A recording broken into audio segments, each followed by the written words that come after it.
Avoiding disappointment.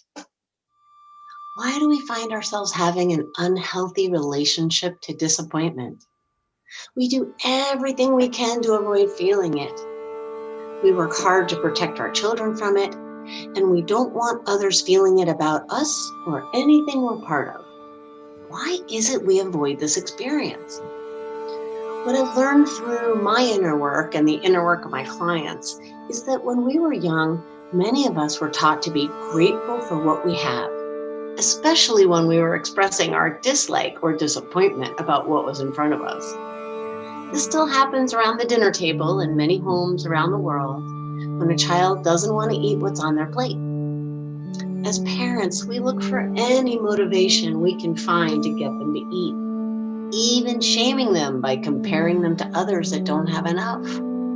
Unfortunately, this encourages the child to bypass their feelings of disappointment. Instead of allowing our children to be disappointed with what's in front of them and encouraging them to feel their feelings without our judgment, we tell them they shouldn't feel that way. They should feel grateful instead. This is a very disruptive and confusing concept to a young person. It teaches them not to trust, honor, or express what's happening to them on the inside. It also teaches them that disappointment is not an option. You are not to be disappointed, and if you are, then you're disappointing your caretakers or your family or us. You're compared to others, and if they have less, you shouldn't be disappointed with what you have. We get merged into what others want or what others have, and it twists up our ideas about who's responsible for what.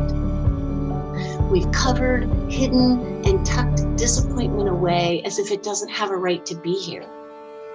Disappointment is a critical messaging system that we need back online.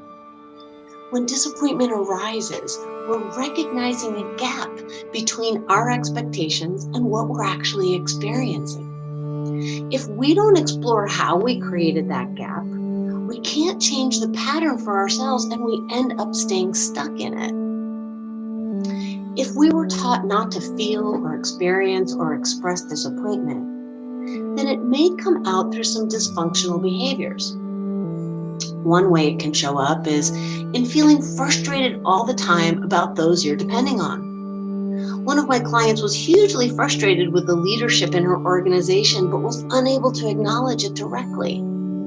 Instead, she complained about those leaders to anyone who would listen while feeling like her disappointment didn't matter, since she never expected it to change.